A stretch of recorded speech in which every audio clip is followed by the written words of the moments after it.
Forces of the Philippines ang kanilang katapatan kay Pangulo Aquino at sa saligang batas. Reaksyon nito ni AFP-CIO Chief Lieutenant Colonel Harold Cabunok kaugnay ng umano'y planong kudeta laban sa Administrasyong Aquino. Ayon kay Cabunok, suportado ng mga sundalo ang mga programang isinusulong ng Pangulo. Narito ang ulat ni Waywaya Macalma. Muling nakiusap ang Armed Forces of the Philippines sa publiko na huwag maniwala sa mga balitang kumakalat na may mga nais gumawa ng coup plot laban sa kanilang Commander-in-Chief.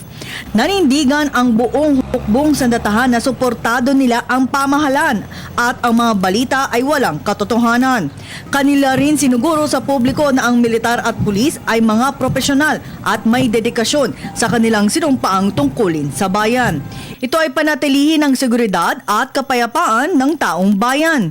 Kumalat ang balita matapos ang insidente sa Mamasapanong, Maguindanao noong January 25 na kung saan 44 na miyembro ng PNP-SAF ang nasawi.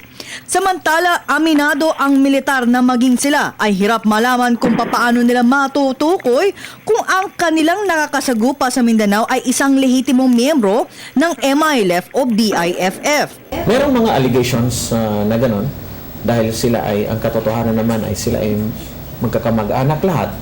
At ang mahirap para sa amin na mga sundalo is to distinguish sino si MILF, sino si BIFF dahil hindi naman sila kagaya sa mga sundalo na nakasuot ng uniforme, may serial number at very distinct yung types of uniforms. Mahirap ngayon. Kasama sa challenge yun.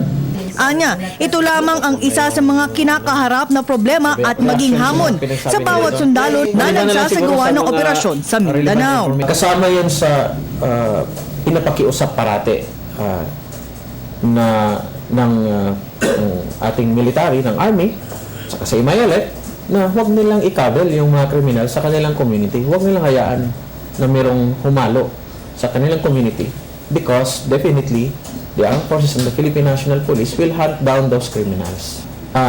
I don't want to speculate na gano'n. Kasama to sa challenge, no? At saka ang challenge, in the first place, dapat nasa side nila.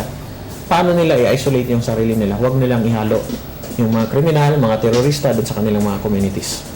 Samantala, nakiusap ang Armed Forces of the Philippines sa publiko na irespeto ang mga kapamilya ng mga PNP-SAF na nasawi sa Mamasapanong, Maguindanao. Lalo na sa pag-post ng videong kumakalat ngayon kung papaano tinapos ng mga terorista ang buhay ng mga pulis. Kaya naman, mariing kinundenan ng AFP ang pag-post ng mga naturang video sa YouTube at social media ayon kay Colonel Restituto Padilla, ang tagapagsalita ng AFP. Gayunman, ipinakita sa video kung gaano kabrutal ang ginawang pagpatay sa mga pulis na tagaligtas ng bayan. Sa 6 na minutong video na kumakalat ngayon ay ipinapakita na halos mamamatay na mga pulis, ngunit sila ay pinagbabaril pa ng hindi kilalang rebeldeng grupo. Ipinakita din sa video na kinukuha pa ng mga rebelde ang mga arma sa mga pulis at kanilang personal na gamit. Sa kabila niyan, sabi ng liderato ng AFP sa taong bayan na patuloy na suportahan ang mga nagbibigay serbisyo sa bayan, partikular na ang mga uniform personnel. Dahil na rin sa katapangan at sakripisyong ibinibigay ng mga pulis at sundalo sa bayan para gawin ang kanilang mandato. Sa ganitong panahon ay mas kailangan ng mga uniform personnel ang suporta mula sa taong bayan, kagaya sa pagsuporta ng mga Pilipino sa mga nakalipas na operasyon ng militar at pulis. Para sa Telebisyon ng Bayan, ako si Waywaya Macalma.